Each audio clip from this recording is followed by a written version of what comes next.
तो अब आप लोगों को क्या करना है, हाइगेंस के द्वितीयक तरंगिकाओं के सिद्धांत के आधार पर अपवर्तन के नियम की व्याख्या करनी है। जैसे कि मैंने कल परसों नरसों जब से ये टॉपिक चल रहा है, मैं उस दिन से कह रहा हूं कि इसके जितने भी टॉपिक आएंगे सारा रट डालो इनको, ठीक है, जितने भी हाइगेंस से रिलेटेड आएंगे। मतलब इनमें से 2 क्वेश्चन ऐसे होते हैं जो एग्जाम में क्लियर है, जो आने हैं, क्योंकि तुम पिछले जितने भी पेपर उठा के देखो पिछले ईयर के, उन सब में ये क्वेश्चंस आए हैं, देख लेना कोई सा भी उठा के, ठीक है। तो हाइगेंस वाला बड़ा, ये जो तरंग प्रकाशिकी वाला हमारे पास जो चैप्टर चल रहा है, और अगर हाइगेंस उसमें जुड़ा हुआ है तो समझ लो ये वाला टॉपिक हमारे पास बड़ा इंपॉर्टेंट हो जाता है, ठीक है। तो इसलिए इनको अच्छे से रीड कर लेना, ठीक है।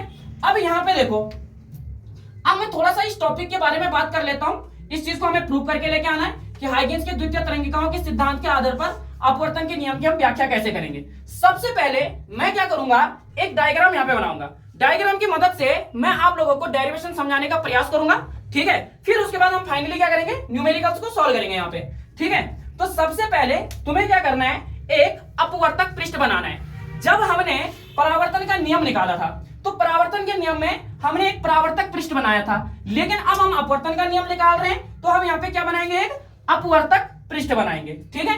तो जैसे यहाँ पे देखो, यहां से आप लोग क्या करोगे, कुछ इस प्रकार से आप लोग यहाँ पे एक अपवर्तक पृष्ठ बनाना, ठीक है, कुछ इस प्रकार से, ठीक है, और सही बनाना है इसको। तो यहाँ पे हमारे पास एक अपवर्तक पृष्ठ है, और इस अपवर्तक पृष्ठ को आप अपनी इच्छा से जो भी तुम्हें सही लगता है उस लेटर से इसको क्या कर सकते हो, नाम दे सकते हो।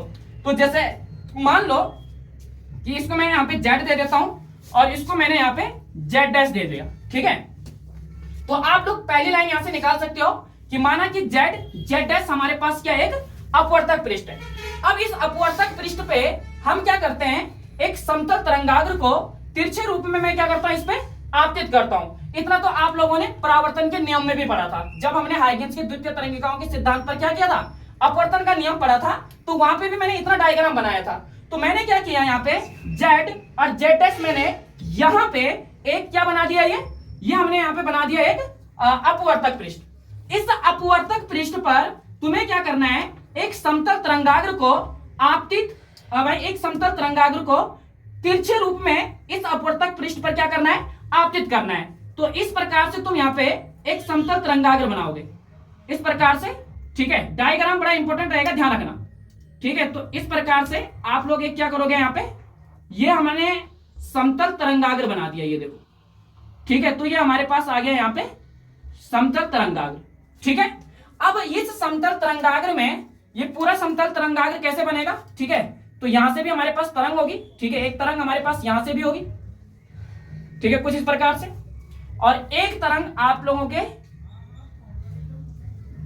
यहां से भी होगी, ठीक है। तो कुछ इस प्रकार से समझना यहां पे, ठीक है।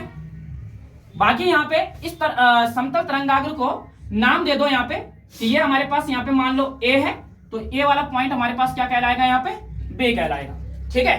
तो कितना बताना है, जैसे मैंने बोला कि माना जेड डैश हमारे पास एक अपवर्तक पृष्ठ है, इस अपवर्तक पृष्ठ पर मैं एक समतल तरंगाग्र ए बी को तिरछे रूप में क्या कर रहा हूं, यहाँ पे आपतित कर रहा हूं। बात समझ में आ रही है। इसके बाद क्या करना है, देखो अब हम अच्छे से जानते हैं कि जो हमारे पास ये समतल तरंगाग्र है, इसमें हमारे पास 2 तरंगे संचरित हो रही है, ठीक है। देखो ये हमारे पास, ये बोल दो कि ये दूसरी तरंग है और ये हमारे पास पहली तरंग है, या ऐसा बोल दो कि ये हमारे पास निचली तरंग है और ये हमारे पास ऊपरी तरंग है। तो जब क्या होता है कि ये जो पहली तरंग है, जब ये बिंदु ए पे आती है, देखो यहाँ पे, जब ये जो हमारे पास पहली तरंग होती है, जब ये बिंदु ए पे आती है, तो बिंदु ए पे आने पर, या ऐसा बोलो कि जब हमारे पास ये पहली तरंग अपवर्तक पृष्ठ के बिंदु ए पे आती है, तो बिंदु ए पे आने पर यहां पे अपवर्तन की घटना होती है, और जब अपवर्तन की घटना होती है तो जो ये वाली हमारे पास क्या होती है, तरंग होती है, ये दूसरे माध्यम में चली जाती है। लेकिन ये दूसरे माध्यम में कैसे जाती है कि ये अभिलंब की ओर क्या हो जाती है, हल्की सी झुक जाती है। मतलब कि हमें क्या करना पड़ेगा, यहां पे एक अभिलंब डालना पड़ेगा।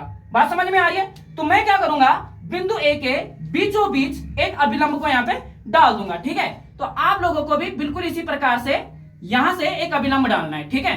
तो आप चाहो तो इसको डार्क ही डाल दो यार, लाइन सीधी नहीं आ रही आज, ठीक है। इसको ये लो, ठीक है।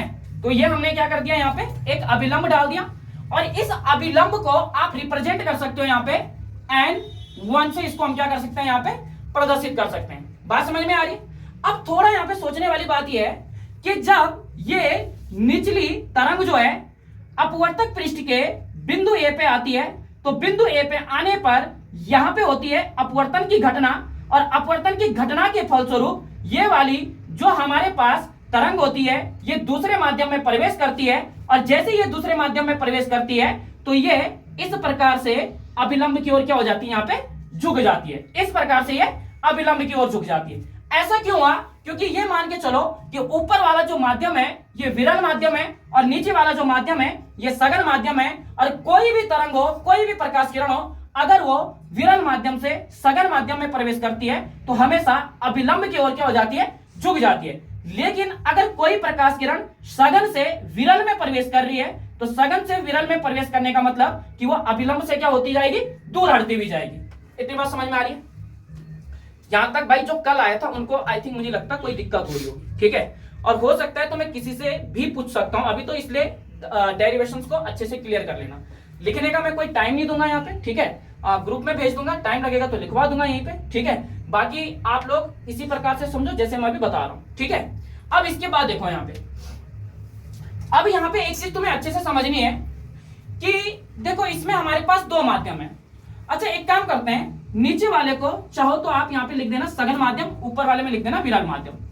तो यहाँ पे देखो, यहाँ पे जो ये तरंगे चलती है ना, देखो यहाँ पे यानी कि जो पहला माध्यम है ऐसा बोल दो, या जो हमारे पास ये विरल माध्यम है, किस सोच में डूबी हुई है उधर देख, ठीक है। तो जो हमारे पास ये पहला माध्यम है, इस माध्यम में जो ये तरंगों की चाल है ना, ये तरंगों की जो चाल है वो मान लो कि ये V1 चाल से यहाँ पे क्या हो रहे हैं, संचरित हो रहे हैं। संचरित का मतलब होता है चलना, ठीक है ना।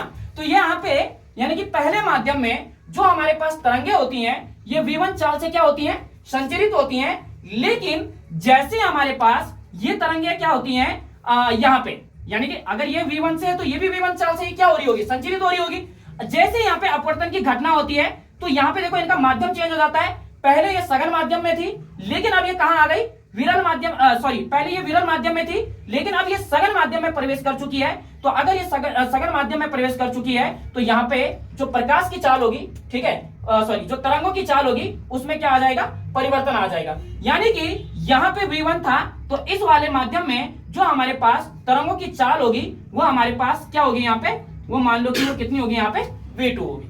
बात समझ में आ रही है? क्योंकि माध्यम चेंज हुआ है, और जब माध्यम चेंज होता है किसी भी तरंग का या किसी भी प्रकाश किरण का, जब माध्यम चेंज होता है तब हमारे पास क्या होता है कि जो हमारे पास प्रकाश की चाल होती है या जो तरंग की चाल होती है उसमें भी क्या परिवर्तन देखने को हमें मिलता है, ठीक है। तो उसी प्रकार से यहाँ पे हमारे पास क्या हुआ कि जब यहाँ पे हमारे पास जो ये समतल तरंगाग्र है, जब इसमें हमारे पास तरंगे क्या हो रही थी, संचरित हो रही थी, तो ये V1 चाल से संचरित हो रही थी। लेकिन जैसे ये दूसरे माध्यम में आए तो दूसरे माध्यम में इनकी जो चाल थी वो क्या होगी, यहाँ पे परिवर्तन होगी, और यहाँ पे ये V2 चाल से क्या हो रही है, संचरित हो रही है। बात समझ में आ गई, ठीक। अब इसके बाद देखो यहाँ पे, अब तुम्हें क्या करना है कि यहाँ पे हमारे पास बिंदु B है, ठीक है। यहाँ पे हमारे पास क्या है, बिंदु B है। तो इस बिंदु B से जो ये वाली तरंग हमारे पास ये बिंदु B पे आ रही है, इस तरंग को धीरे धीरे करके क्या करना है, तुम्हें आगे की ओर बढ़ाना है। बात समझ में आ रही है, ठीक है। तो देखो यहां से आप लोग ऐसे धीरे धीरे करके इस वाली तरंग को आगे की तरफ बढ़ाओगे ऐसे, ठीक है। यानी कि आप लोग इसको यहां पे बढ़ा दो, ठीक है। तो ये जिस बिंदु पे मिलेगी, मान लो कि इसको हम बोलेंगे यहाँ पे A', इसको मान लो कि इसको मैंने क्या बोल दिया, यहाँ पे A' बोल दिया। बात समझ रहे हो ना, ठीक है। अब देखो थोड़ा यहाँ पे समझने का प्रयास करो, जितनी लैंग्वेज मैं बोलूंगा उतनी लैंग्वेज को क्लियर करना, एक्स्ट्रा मत सोचना, ठीक है। हमने क्या बोला कि देखो जो हमारे पास ये समतल तरंगाग्र है, इस समतल तरंगाग्र में जो हमारे पास ये बिंदु B है, इस बिंदु B पे जो हमारे पास ये तरंग है, जब हम इसको धीरे धीरे करके आगे बढ़ाते हैं तो ये हमारे पास अपवर्तक पृष्ठ के A' बिंदु पर मिलती है, ठीक है। तो देखो ये वाली जो हमारे पास तरंग है, जब ये यहां से लेके यहां तक चली तो इससे पहले तो ये वाली तरंग हमारे पास यहां पहुंच चुकी है ना, तो इसने कितना समय लगाया मतलब आने में, तो उसके लिए हम क्या करेंगे, या इसने सॉरी कितनी दूरी यहां पे तय कर चुकी है ये वाली, तो उसके लिए हम क्या करते हैं कि कंपास को उठाते हैं और ए डैश बी पे हम इसको मेजर करते हैं, और यहां पे जो हमारे पास ये अपवर्ती हमारे पास क्या है तरंग है, इस पे हम क्या करते हैं एक चाप काटते हैं। यहां पे समझना बड़ा डिफिकल्ट हो जाता है, थोड़ा मेरी बात को समझो एक बार फिर से। मैंने क्या बोला, देखो जैसे मैं यहां पे इस वाली तरंग बी को धीरे धीरे करके आगे बढ़ाऊंगा तो ये अपवर्तक पृष्ठ के ए डैश बिंदु पे मिलेगी। अब मैं क्या कह रहा हूं मेरी बात को समझो, देखो जब तक ये तरंग ए डैश बिंदु पे आई तो भाई ये आधी दूरी यहां पे क्या कर चुकी है, तय कर चुकी है ना भाई, कुछ ना कुछ दूरी तो ये तय कर चुकी है, क्योंकि ये बाद में यहां पे पहुंच रही है, ये पहले यहां आ चुकी है। तब मुझे इन दोनों के बीच का डिस्टेंस मेजर करना है, तो मैं ए डैश बी का क्या करूंगा, यहां पे कंपास की मदद से क्या करूंगा, चाप लूंगा, और जो हमारे पास यहाँ पे अपवर्तित या परावर्तित जो हमारे पास किरण है उस पे मैं क्या करूंगा, एक चाप काट दूंगा, और इस चाप को मैं जो नाम दूंगा वो मान लो कि मैंने क्या दे दिया यहाँ पे बी डैश नाम दे दिया। अच्छा ये बात कितने लोगों को मेरी क्लियर हो रही है यहाँ पे। अब यहाँ पे तुम्हें क्या करना है, देखो अब देखो फिर से मेरी बात को समझो, यहाँ पे मैंने क्या बोला, यहाँ पे जब हमने चाप काट दिया तो चाप काटने के बाद यहाँ पे देखो फिर से जैसे हमने ये वाली जो तरंग है इसको हमने आगे बढ़ाया ए डैश पे, तो ये अपवर्तक पृष्ठ पे आई। अब अगर ये अपवर्तक पृष्ठ पे आई तो फिर से यहाँ पे अपवर्तन की घटना होगी, और जैसे ये अपवर्तन की घटना होगी तो ये वाली जो तरंग है ये फिर से दूसरे माध्यम में आएगी, लेकिन जैसे ये दूसरे माध्यम में आएगी तो अभिलंब की ओर झुक जाएगी, तो मतलब कि हमें ए डैश से होते हुए क्या करना है, एक अभिलंब बनाना है यहाँ पे, ठीक है। तो यहां से आप लोग क्या करोगे, एक अभिलंब खींचोगे कुछ इस प्रकार से, ये देखो, ठीक है।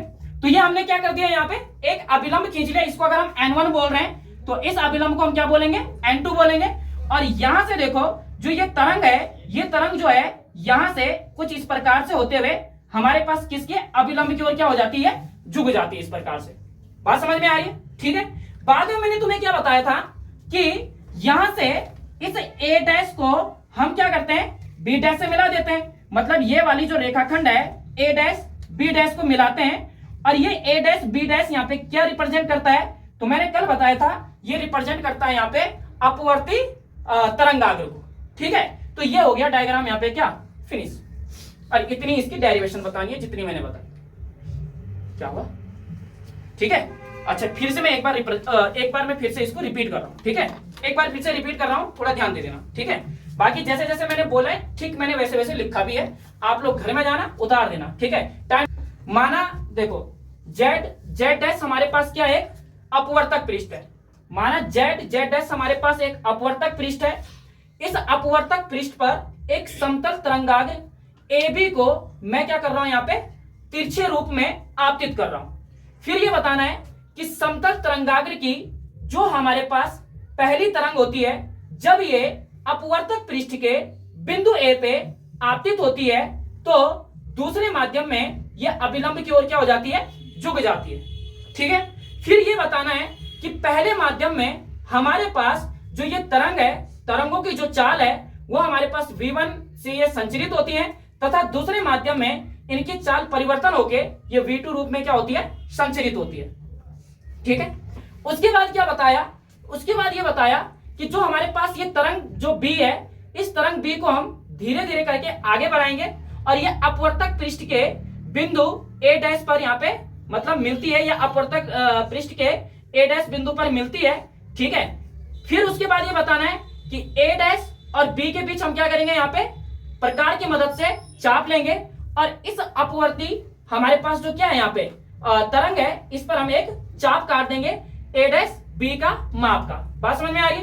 फिर ये बताया कि यहाँ पे हमें क्या करना है कि जब हमने ये वाली तरंग जो ये बी से आगे की ओर बढ़ी है, ए डैश पे जो आई है, तो ये भी अपवर्तक पृष्ठ पे आ रही है, तो फिर से यहाँ पे अपवर्तन की घटना हो रही है, और जब यहाँ पे अपवर्तन की घटना हो रही है तो फिर से ये अभिलंब की ओर क्या हो जाती है, यहाँ पे झुक जाती है। फिर हमने ये बताया कि जहां पे हमने अपवर्तित हमारे पास जो तरंग थी, यानी कि जहां पे हमने एक चाप काटा था बी डैश पॉइंट पे, और जो हमारे पास ए डैश है, इसमें हम एक रेखाखंड को मिला देंगे, और ये रेखाखंड यहाँ पे अपवर्तित तरंगाग्र को क्या करता है, यहाँ पे प्रदर्शित करता है। बात समझ में आ रही। यहां पे लिखोगे यदि ठीक है, यदि यहां से अच्छे से देखना भाई, यदि पहले माध्यम में, ठीक है, यदि पहले माध्यम में तरंगों की चाल, यदि पहले माध्यम में तरंगों की चाल v1 तथा दूसरे माध्यम में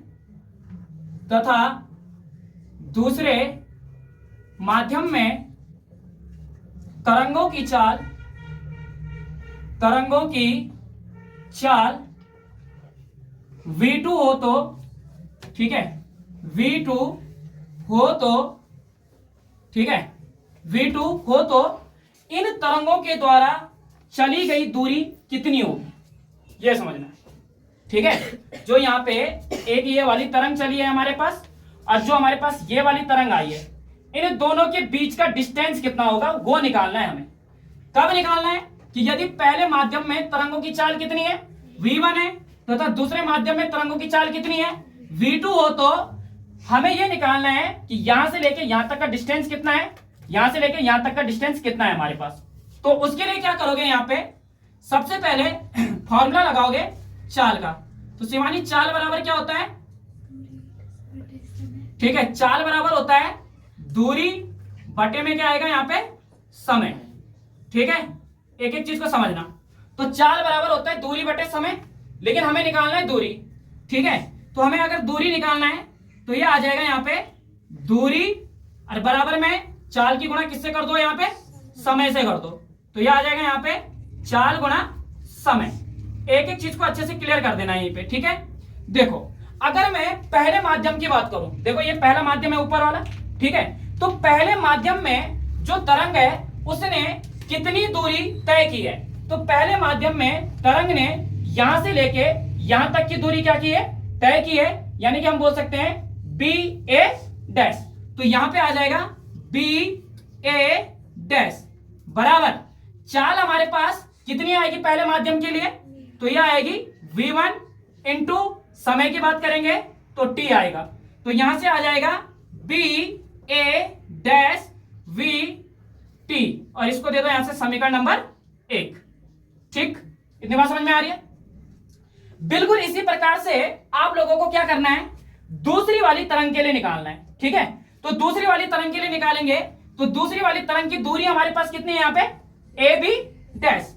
तो ये आ जाएगा यहां से ए बी डैश बराबर चाल कितनी हो जाएगी दूसरे माध्यम के लिए, v2 हो जाएगी, इंटू समय हमारे पास क्या आ जाएगा, t आ जाएगा।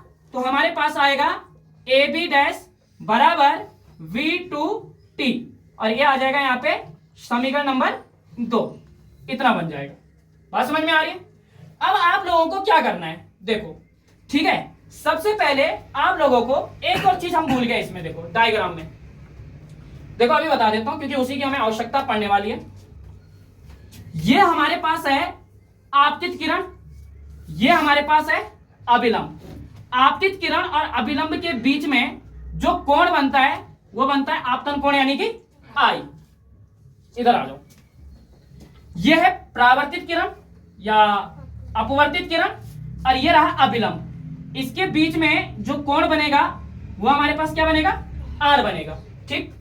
ऐसा काम तुम पिछले वाले टॉपिक में भी कर चुके हो। अब देखो ये जो हमारे पास ये वाला एंगल देखो यहां से यहां तक, ठीक है, कितना डिग्री है यहां से लेके यहां तक, 90 डिग्री है ना।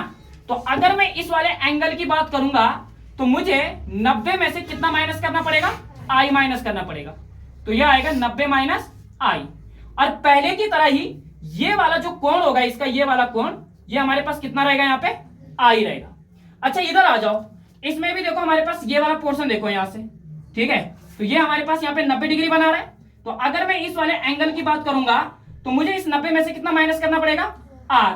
तो ये आ जाएगा 90 माइनस का आर आ जाएगा यहाँ पे, और ये वाला कोण जो होगा ना हमारे पास, तो ये हमारे पास कितना होगा, आर। जैसे हमारे पास ये आई था, ये हमारे पास सिंपली क्या रहेगा यहाँ पे, आर रहेगा।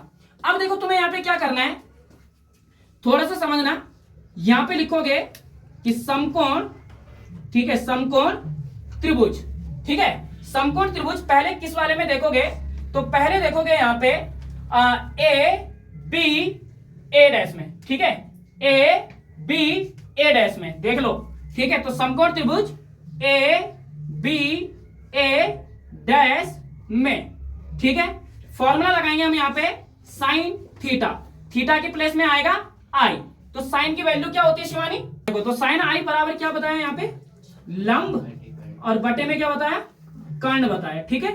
तो यहां से देख लो, यह आ जाएगा साइन आई बराबर, देखो यहाँ पे भाई, यहाँ पे इस वाले त्रिभुज की बात हो रही है ये, तो ये यहाँ पे 90 डिग्री बन रहा है, ठीक है। अगर ऐसे में देखो तो ये हमारे पास कितना डिग्री बन रहा है यहाँ पे? 90। तो तुम उस पर ज्यादा गौर मत करो।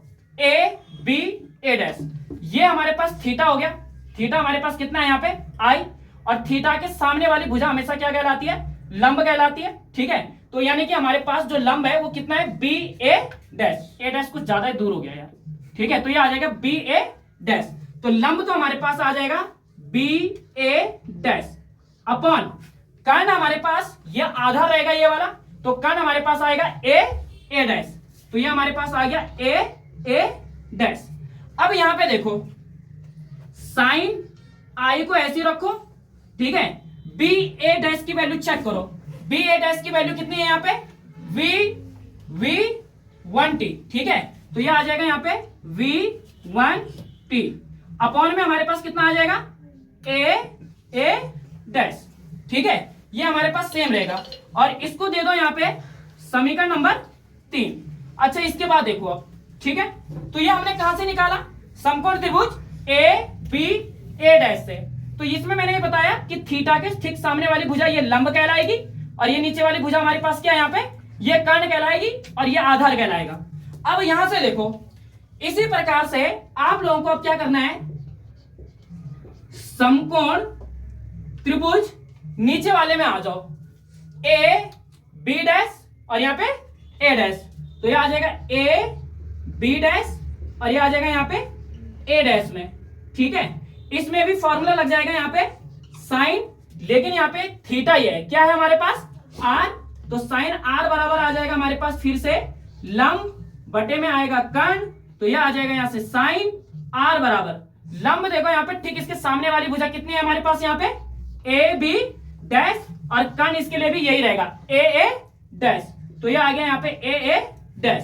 तो ये आ जाएगा हमारे पास यहाँ से साइन आर बराबर, ये ए बी डैश की वैल्यू हमारे पास कितनी है यहाँ पे?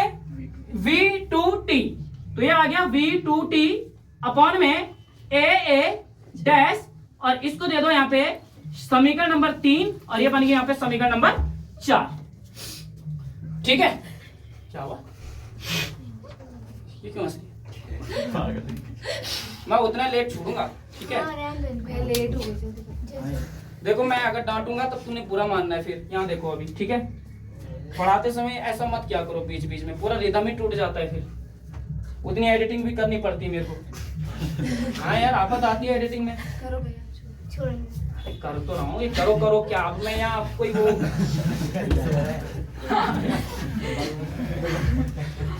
ठीक है। देखो यहाँ पे, देखो यहाँ पे अब क्या करना है तुम्हें? समीकरण नंबर 3 में, ठीक है, समीकरण नंबर 3 में समीकरण नंबर 4 का भाग देने पर, ठीक है। तो इस वाली समीकरण में इस वाली समीकरण का भाग दे दो, तो जो इसका क्या कहते हैं लेफ्ट हैंड साइड का है उसको लेफ्ट हैंड साइड में लिखो, जो राइट हैंड साइड का उसको राइट हैंड साइड में लिखो। मतलब ये आ जाएगा हमारे पास कितना, यहां से ये बनेगा साइन आई अपॉन में आएगा साइन आर बराबर, देख लो साइन आई की वैल्यू हमारे पास इतनी है, तो ये वाली वैल्यू वहां पे लिख लो, तो कितनी आ जाएगी यहाँ पे? ये आ जाएगा V1t अपॉन में आएगा ए डैश अपॉन आ जाओ फिर साइन आर, तो साइन आर की वैल्यू हमारे पास इतनी है, तो ये हमारे पास यहाँ पे आ जाएगा V2t और अपॉन में कितना आ जाएगा यहाँ पे ए डैश आ जाएगा। इतनी बात समझ में आ रही है, ठीक है। अब देखो यहाँ पे थोड़ा मैं इसको यहाँ पे कर देता हूं, ठीक है, ज्यादा नहीं है।